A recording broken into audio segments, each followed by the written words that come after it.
هنا هنحط بنفس المج السكر، مجين،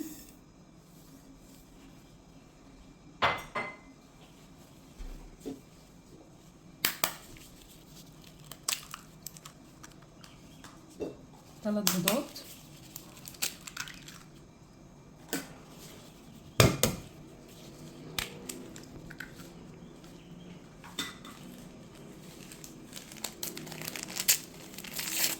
كيسين فانيليا،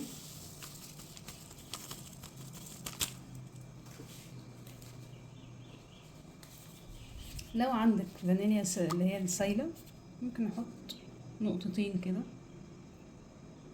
ما عندكيش خلاص نكتفي بالفانيليا العادية.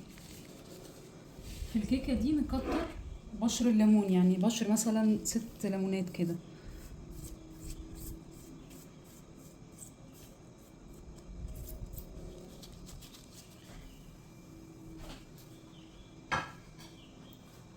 وبعدين نضربهم بقى في المضرب بتاع البيض.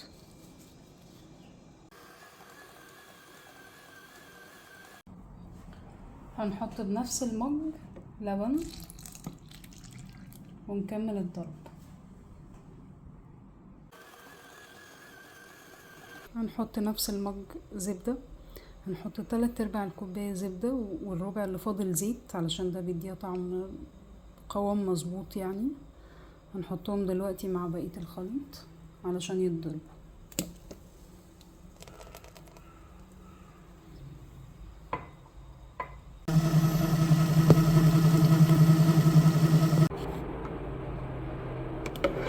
بصوا لازم نفضل نضرب لحد ما يبقى ده القوام وما يبقاش فيه سكر بقى، خلاص كل حاجة تكون دابت مع بعضيها.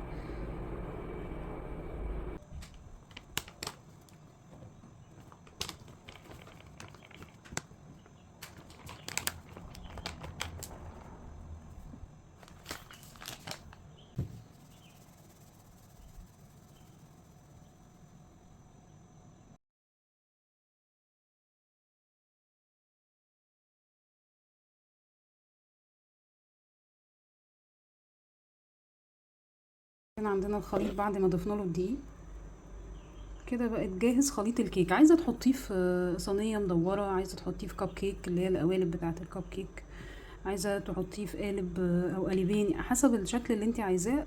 هنمسحه بالزيت ونحط الخليط ده. هنشوف مع بعض. شويه زبده صغيرين، هنفضي بقى الخليط اللي عملناه.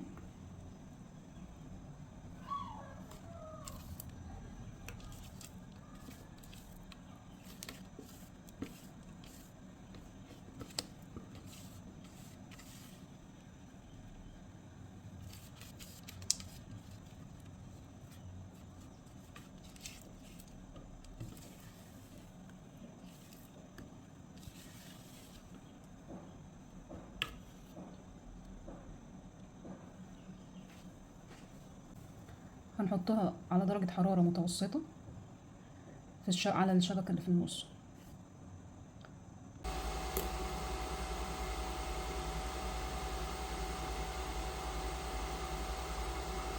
دلوقتي هنعمل صوص الليمون اللي هو الابيض اللي بيبقى على الكيكة في الكافيهات. خليكم معايا. معانا هنا كمية السكر البودرة اللي احنا محتاجينها. هنحط عليها بشر ليمون،